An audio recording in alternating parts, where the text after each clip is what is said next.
Good morning, everyone. Happy Tuesday. So, this is weird being here on a Tuesday. Excited to kick off the new stream and we get to talk art craft. So exciting. KO, how you doing this morning? Hey, I am doing great. Yeah, I'm excited to dive deep into martial arts and what that's uh that's been our whole lives and kind of what our expertise is in and so yeah, excited to share our experiences and maybe help educate people about martial arts or maybe inspire them to go try something. So for sure. Definitely. Yeah, it's exciting. I know, we are pretty specialized at our schools and originally in Taekwondo. I started off my journey in Kung Fu, but I really have a love for martial arts in general. So, it doesn't really matter what style. If you can use the style and it works well, man, it's the right style for that moment. So, um, yeah, so I'm excited about this. Really excited. So, All right, well, I got a couple articles. oh, We were going to start with the kind of the uh, different martial arts, like maybe educate people on different martial arts and see if we've had any experience with these, um, and just chat about some different arts that we may have come across. I chose this article first. Hang on, let me scroll up to the title.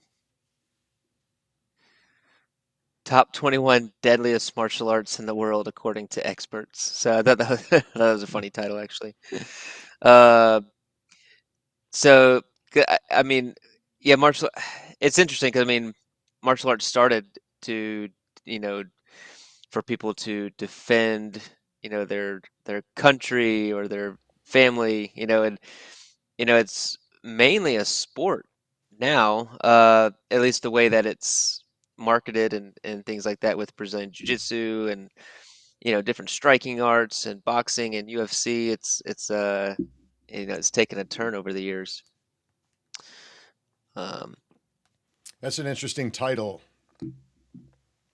yeah, it's very violent. Deadliest martial arts according to the experts. So, who are the experts? Just out of You know, curiosity. that's a good question. This was written back on May 16th, 2023. It was written by Chris Collins, and I really don't know who that is. I'll dive deeper into that later. Sounds like Um, a made up name. Is that Collins is like Smith, right? maybe. Um, that's funny. Yeah, so I won't read all that. I'll just jump into. They have here the 21 different martial arts listed. So we won't go through all of these today, but maybe we'll go through the first few. So And just just looking from a outside perspective at that list, the first two on that list, I don't think I'm familiar with, and I've been in martial arts for a long time. So do you know anything about those two? so the first two, Bokator and Sipalki. I have never heard of them. Interesting. Uh, I'm I'm actually I don't know what that is. Huh. So okay, so That's a Muay Thai. Bokator is a Cambodian martial art. It has been practiced for over 2,000 years, making it one of the oldest martial arts still in existence today. It incorporates hand-to-hand combat techniques such as joint manipulation and striking moves, as well as ground fighting and weapon training. Okay, so it does Hmm. everything. In addition to being an effective form of defense, it also helps to promote physical fitness and mental discipline. Uh, Many believe that Bogator is responsible for developing some of the most lethal techniques used in modern mixed martial arts competitions. That is a interesting sentence. Um, Yeah, I agree.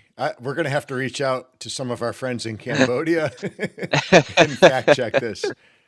I just never have heard of it. That's crazy. I just can't believe. And you've been around mixed martial arts more so than me, and you haven't heard of this. It's interesting.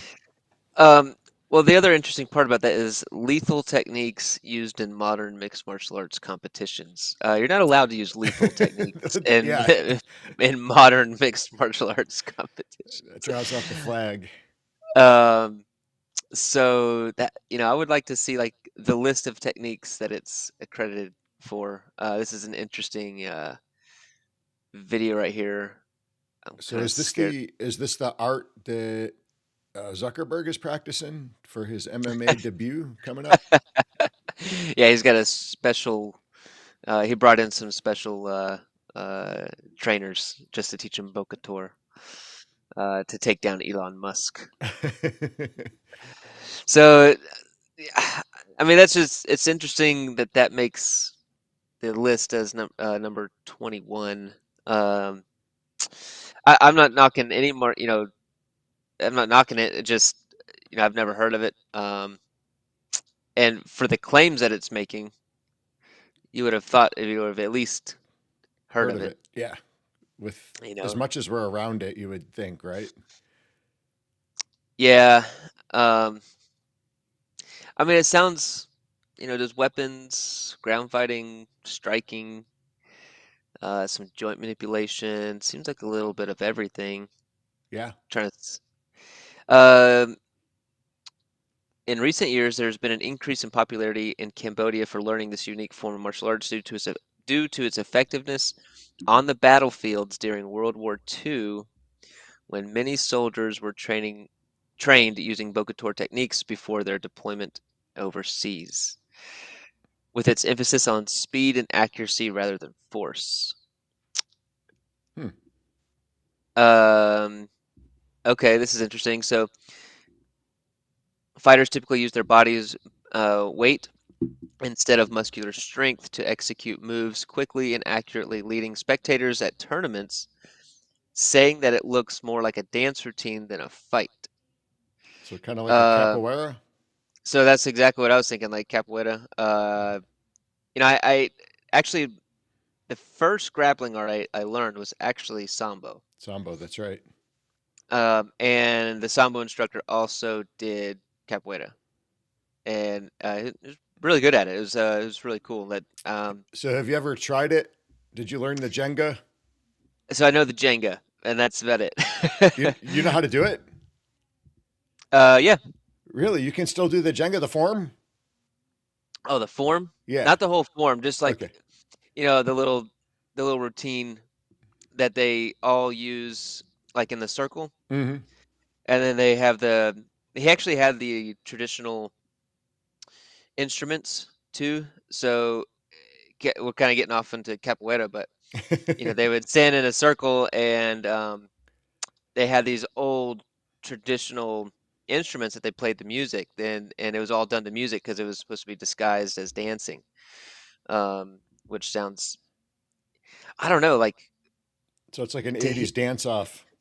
an 80s an 80s martial arts dance off. Uh, this thing with joint manipulation and weapons and knee strikes and elbow strikes, it doesn't sound like a dance like capoeira. No. So I'm a little confused by this one. I might have to go look up some videos. Yeah, I'm actually texting a friend in Cambodia as we speak. Are you really? I am. I've just never heard of it. And I like to learn something new every day. That's always my goal. So this could be the new thing today because I've never heard of this one. Yep, Very interesting. interesting. Um, well, the next one on the list, unless you have any more on Bokator, or if you hear from your friend, I'm messaging him and we'll see what we hear back. What was the spelling on that? Bokator. ATOR. Okay. So the next one is Sipalki. I don't know if I'm saying that right. Um, Type of martial art native to the Central Asian region. So I know Kazakhstan, uh, I don't want to, Kyrgyzstan? Kyrgyzstan. Hmm. It is based on traditional horsemanship skills developed by ancient nomadic tribes in this region combined with defensive combative techniques. That is really interesting. Okay. Um, this is saying Korean sibpulki, which is interesting. Is it says it doesn't come from Korea. Huh. Did that say Um, horsemanship? Horsemanship. So I had a student that was a black belt with me, trained with me for a number of years, and he had an uncle that trained in a Japanese system. And when he went to test for fourth degree, he had to learn a pattern, but it was done on horseback. But it was a Japanese karate, and it was a sword form actually that he had to learn On a horse. on a horse. Yeah, I would have been out. I would have never got the fourth degree because I'm scared to death of horses. Oh yeah. Yeah, Was there a traumatic experience? yeah, I had seen somebody get kicked as a kid, Mm, and it was not good. gotcha. It was at a Yeah. parade. A horse got spooked by a gunshot. Oh, yeah. Yeah, That sounds like a bad combo. yeah. It wasn't not gunshots in a ghetto or anything. It was like a military group that was Yeah, doing yeah. a routine. So Um, let's see. It is not widely practiced outside of its native homeland. It has earned a reputation for being one of the deadliest martial arts due to its efficiency at disabling opponents quickly. I I'm just wondering where where do they get the information that it's due to its efficiency at disabling opponents quickly? Is there like a stat, um, of all the different martial arts and its efficiency and how many deaths by Sid Paul Key? You know, I just wonder where, how they get that information yeah, I've or if definitely it's not just, heard of that. Now I did. I just got a text back, oh, that's quick. and he said yes. One of my students fought in Boca Tor last month. Okay. So I'm trying to figure out if it's a sanction or a style. So it's legitimate. Yeah, Okay. All right. Well, learning something new today. very cool. It's good to have friends in different places. Um, and I mean, that's an interesting point because did you meet that friend through martial arts? I did, yeah, Yeah. through actually through jujitsu. He's Okay. a really good jujitsu instructor, and he's out in Cambodia now, or somewhere in I that realm. Yeah, and I know people through other sports and things to meet people, but martial arts has just given me friends all over the world. Um, Met them through different trainings. Whenever I travel, I try to train in some jiu-jitsu or something like that and meet new people, and uh, so that's really cool. It seems like it's so easy to meet people like that because that mutual, the mutual interest, even though it might be a different martial art.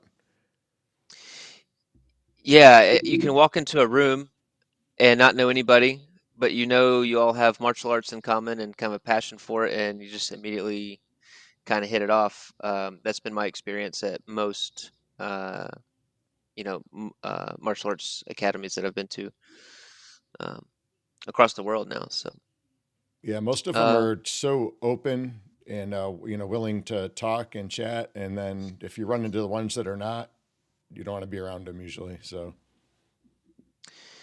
so the next one on the list we are familiar with Muay Thai. That one is very, very popular martial art. Um, it is known as the art of eight limbs.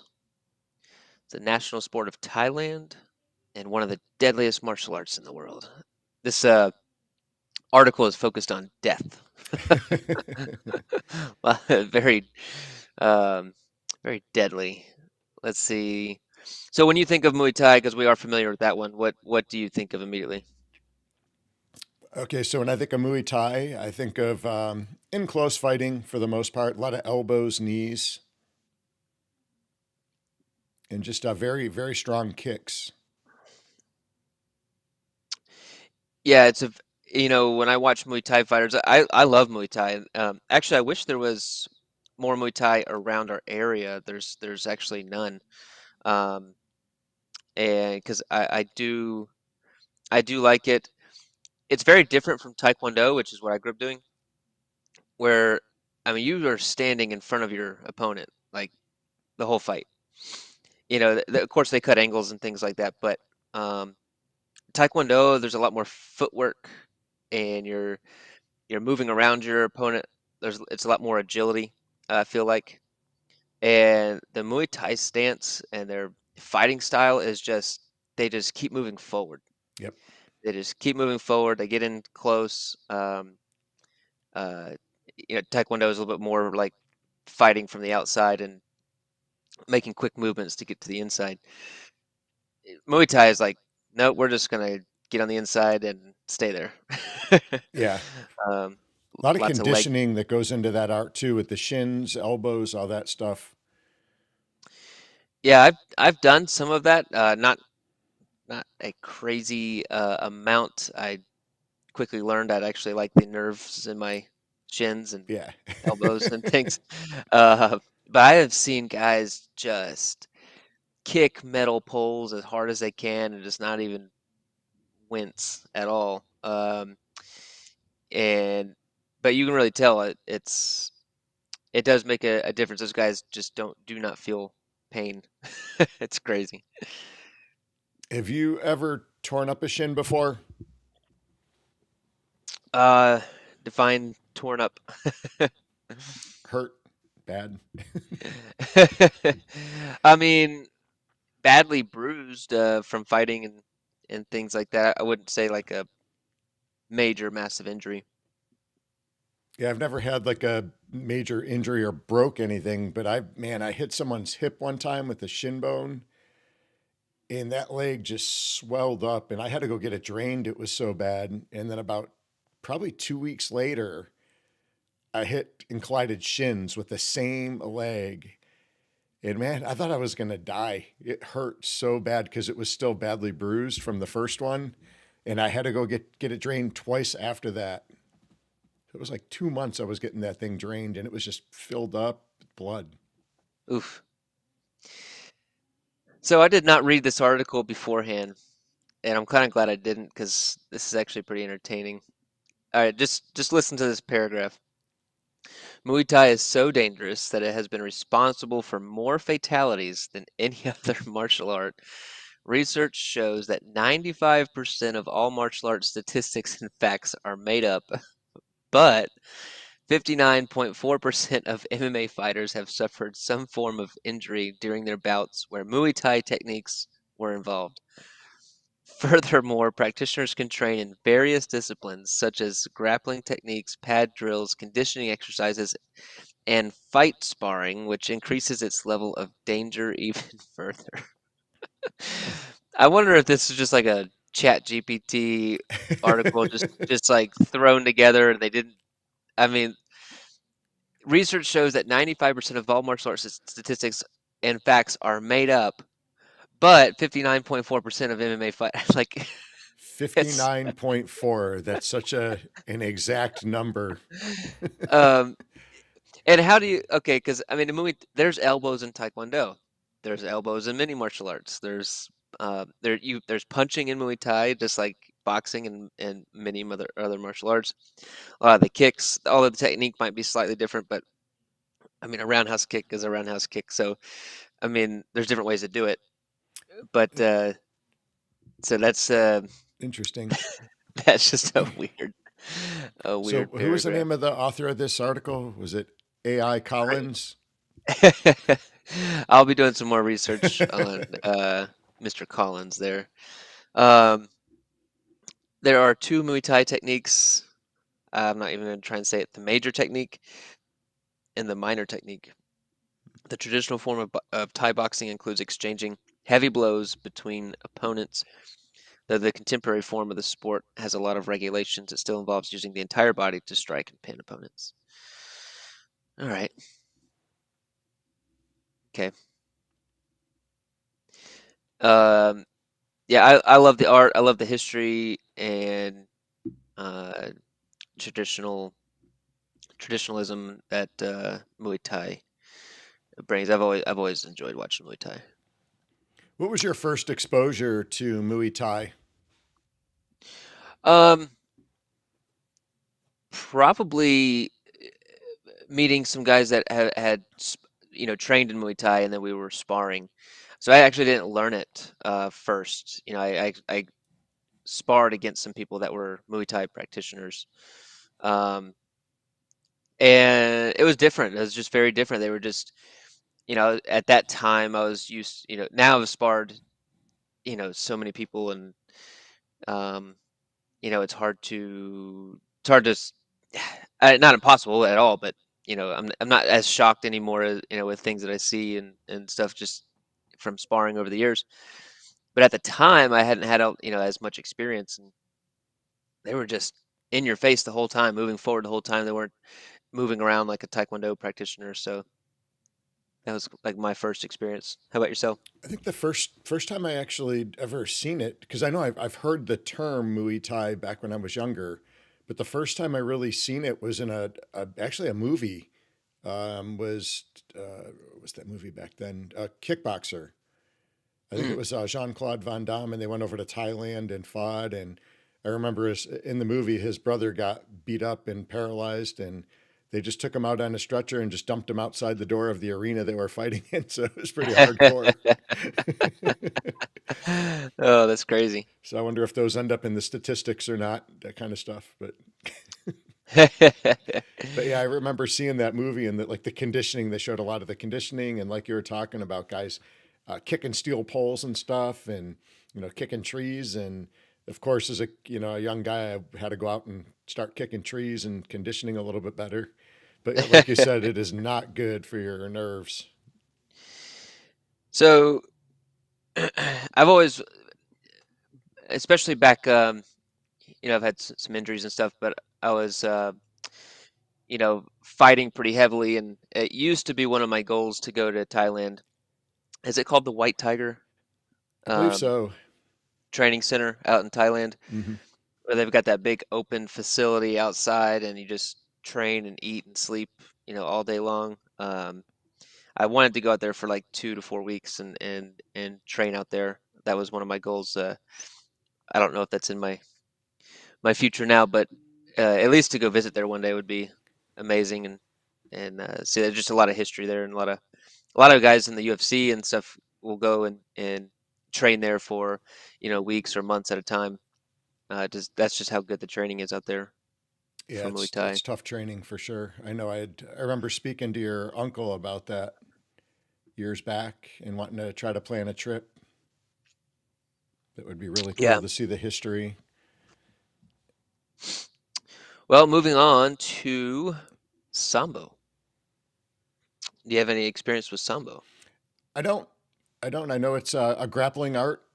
I know you did. You actually started in sambo before you were into Brazilian jiu jitsu, I believe.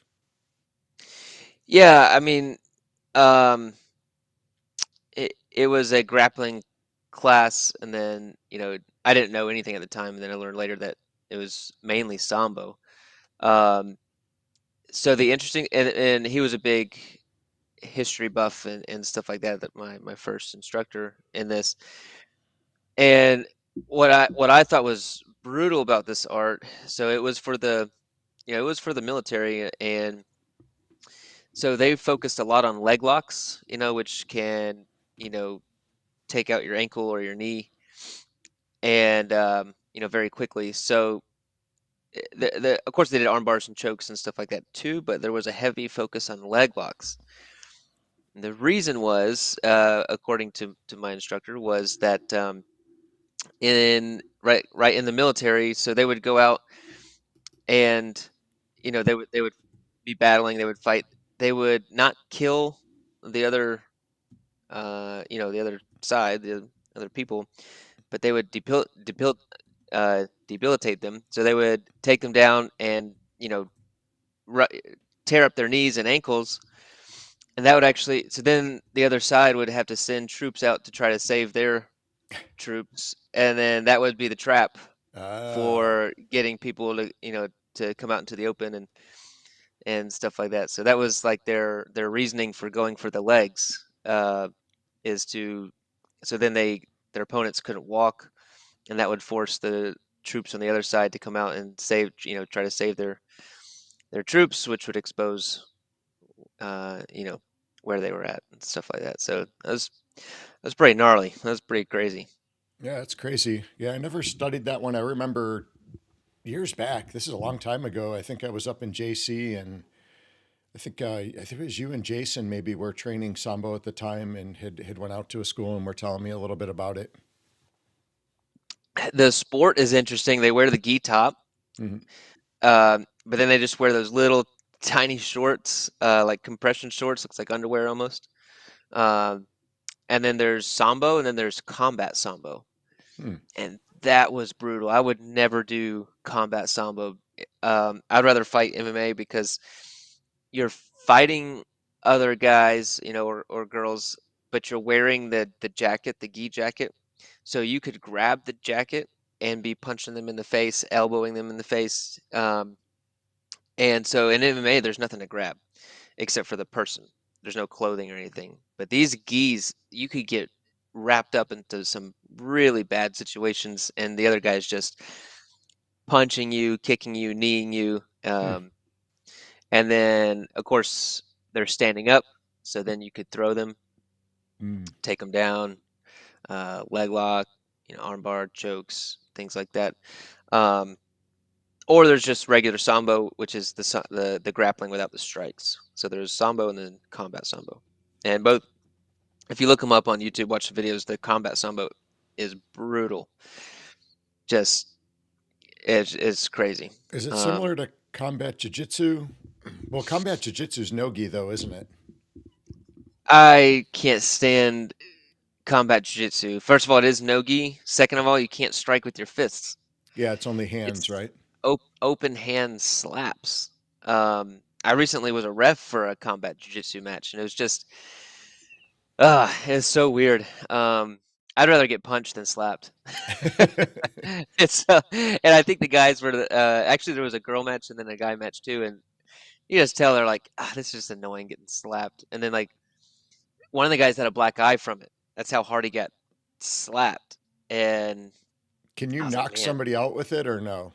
you can. You can. Okay, I wasn't sure the Yeah, rule set. because if you hit with your palm, like right on their jaw or something, or Mm-hmm. at the temple, yeah, people have been knocked out. But this guy walked away with like a black eye and from getting slapped. I'd rather get punched. Yeah. It's a better story. Um, well, Russian Sambo is a martial art developed in the Soviet Union during the early 20th century, combining various Japanese and European wrestling styles that emphasizes ground fighting techniques such as takedowns, joint manipulation, and submission holds. There is striking elements as well.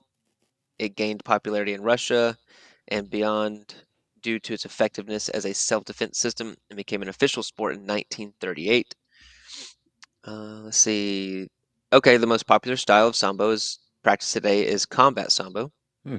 It's the most which popular. focuses. Wow. That's interesting. Yep, it focuses on stand-up strikes as well as grappling. Um, According to the Russian Federation of Martial Arts, 97% of their practitioners have won tournaments and international competitions, demonstrating its combat effectiveness against other martial arts competitors. But 95% of martial arts statistics are fake, right? That's right. So is that 2%? I mean, it's just funny. I think it's hilarious. This article is interesting. Hmm. Um, I think Russian Sambo is legit. Just from my experience, the experience I have with it, those guys are man. I think of another Sambo practitioner was Fedor Emelianenko. Hmm. He was a brutal guy. He was just I love watching him fight. Um, He's a big guy Expressionless, too. big dude, expressionless, like just you would never know if he was winning or losing a fight. I mean, you would never know, and he was such a good fighter. But that was one of the sports that he trained was sambo. Hmm. Um, Maybe one more and then call it a day. Yeah, let's do it. All right. this one we know very well, number 17, Brazilian Jiu-Jitsu. I would say this one is in the last 15 years or so grown in popularity the most. What would you say? I would agree. Definitely has grown the most, starting to become a lot more mainstream. Right? I think Yeah, Taekwondo for so many years, was so popular, and it still is. But Jiu-Jitsu has definitely hit the forefront strong. um, I think it's become popular because it's I don't know, it's similar. The sport of it is, marketable, um, and there's been a lot of uh, well-known people getting into Brazilian Jiu-Jitsu. I also think it's a martial art that's, if it's trained properly, can be softer on the body.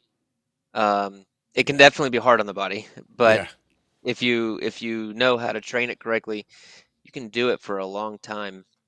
And so I just feel like, celebrities have been getting into it. Lots of well-known people,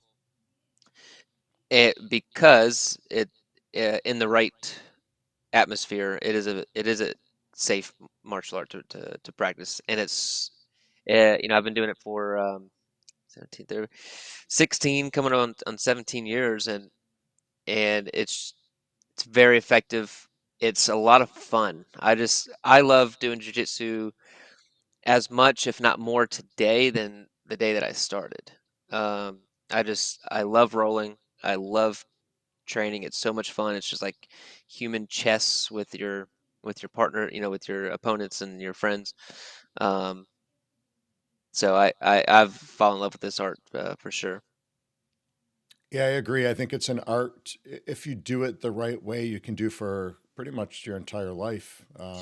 I look at Helio Gracie, and he trained it rough, but he was able to do it pretty much to the end. So Into his 90s. Yep. yeah, for sure. He was out there and, still trying to choke people and stuff. So it's if it's done right, if you have a culture that you train with within your academy where everybody's just beating the crap out of each other, then you have a different story. But that's true with any art.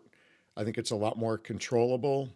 With striking arts, it's sometimes can be hard to hold a technique back, a kick, a punch, with momentum and different things. And I just feel like you can control jujitsu a lot better and train it for a lot longer, especially with a lot of the more dynamic martial arts where you're jumping, spinning.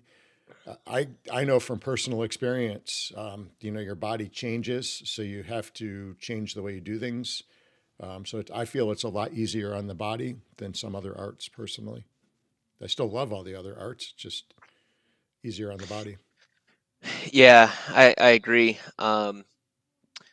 So it was made popular by Hoist Gracie in the 90s when the UFC was started. That really kind of kick-started the popularity of it. Um, Combines joint locks, grappling techniques, and takedowns. Uh,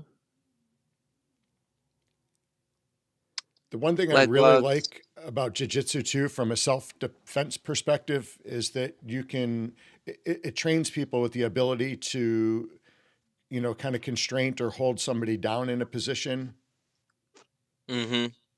where you're not inflicting any more damage. Um, there's two different sides of jiu-jitsu too, because you have your self-defense based and you have your sport based. And I'm definitely more partial to the self-defense side of it as opposed to the sports. I like the sports stuff too. I just think when you're training, you should have the self defense in mind. Absolutely. Some of the sports stuff is fun, and we train it. Just not It's not the main focus. And I've also there were some things in jiu-jitsu like positions or techniques that when I first learned it, I really didn't think that it would be great for self-defense or fighting or anything like that. The X guard for one. Well, when you do something so long, now I actually love the X guard, and now that I've learned how, I've actually used it in fights. I've used it in training. Um, when I say fights, it's not on the street. It's competitions. But so there is a time and place for most techniques. It might not be very often. But when you train for so long, things become so natural and quick. And so a couple of the sport moves have actually turned into decent little techniques for me as well, and have been effective in different fights and competitions and stuff. Um, Yeah, there's but definitely some. The X guard, I mean, you can off balance, your partner stretch them out.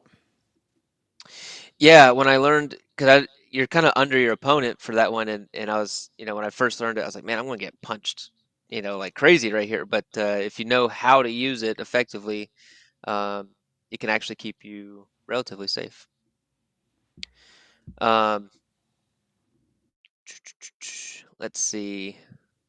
And I do like that this was put in here. It has a lot of BJJ has a lot of benefits to the human body and mind.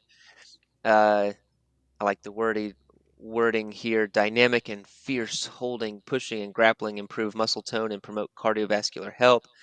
It also improves reasoning skills as a person is put in a position to think fast about their next move, whether in an offensive or defensive position. I would agree that I would just take out the last part of that sentence. It improves reasoning skills.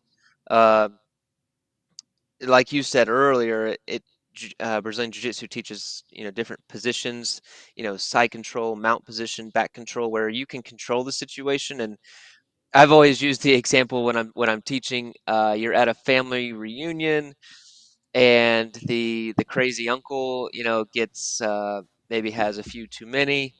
It gets a little out of hand, and you don't want to hurt your uncle. But you need to to maybe control them and settle the person down, right? Talk some sense into them and do it without hurting them.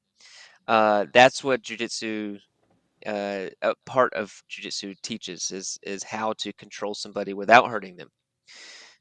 And then of course you have your arm bars and chokes and leg locks and shoulder locks that if you do need to use those, then you can. Uh, so I've always used that example when teaching. You don't always want to break somebody's arm. There's a lot of scenarios where you want to keep the other person safe and maybe just control the situation. So Yeah, because from a self defense perspective, too, I mean, if you get too carried away, you put yourself at risk, from legalities as well. So, being smart and the goal of learning martial arts is never, the intent shouldn't be to learn how to hurt people.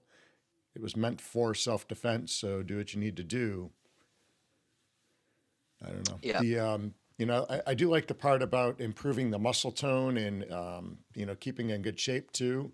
So back about, I guess, 7 years ago, I had a doctor here in the North Carolina area that had me lined up and wanted me to do spinal surgery.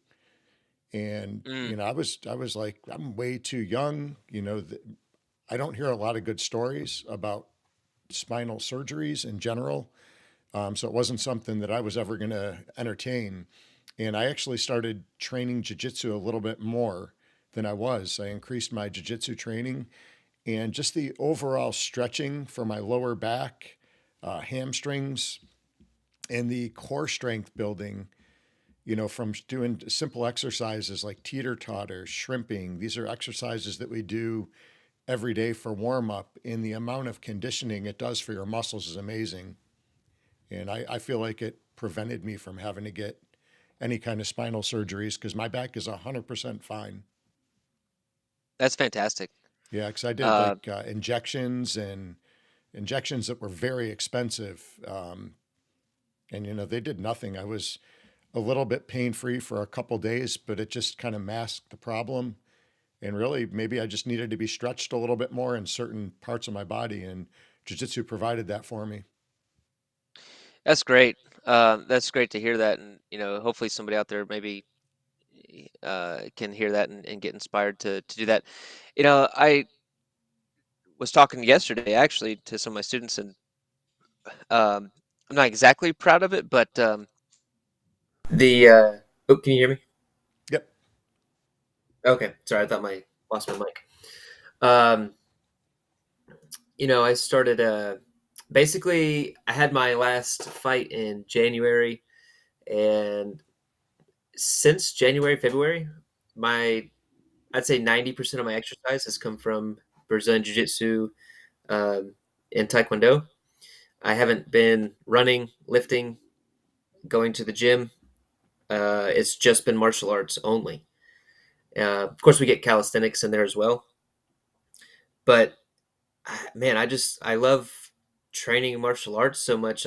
I'm staying healthy and fit, doing something fun and that I love. And I've always eh, called it knocking killing two birds with one stone. You're staying healthy, you're stretching, you're it's so good mentally for the stress relief, and you're getting a workout in and learning a art form and a skill at the same time, which is, you know, I think it's a wonderful use of time. Um, the people that you meet through it is, I have some amazing friendships from it as well. Um, and so I can't recommend martial arts enough. If you're listening, to find that stress relief, physical outlet, mental break, so it's really, really good. But I feel great. I feel in shape. I feel my cardio is actually feeling really solid right now, and that's just from martial arts. No running, no gym. Those things are good, and I will get back into a routine. But man, that's if you're training martial arts, running and lifting will always be a not the main focus, right? So if I'm running or if I'm lifting or biking or swimming, whatever it is that you like to do, that's basically just to help out the martial arts. It might be 10 to 20% of my training, but never more than never more than that usually. Yeah, definitely. You always feel better after training. I've never had a day. It's really rare that I ever have a day where I go in and train and I leave and I don't feel better. It is really Yep. rare. Not unless you suffered some kind of small injury that day. But Yep. you get home and I get energized. No, absolutely, absolutely. Um, Had a comment here from Nathan. At some point in another video, you may want to discuss martial arts versus craft and the different. Great video. I am from Upland. Peace. Um, Maybe might need a little bit more on that there, uh, Nathan. Exactly what you're maybe like the sport, like the art versus like using it for actual defense. I don't know exactly what he's asking there. Yeah, I'm not positive. And thanks Uh, for joining us, Nathan. We appreciate the comments and definitely add some stuff into the next ones. yeah, comment again, Nathan. Maybe a little more specific, exactly what you're looking for. We'd love to chat about it.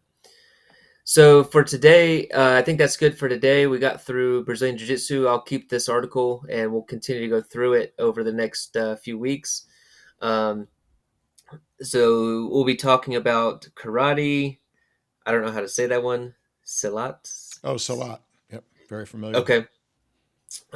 Marine Corps martial arts program. Mm-hmm. Bakom, Taekwondo, Eskrima, Aikido, uh, Kaizi, Kizi, Kaisi. fighting method, I'm Kaisi, not. I'm not familiar with that one.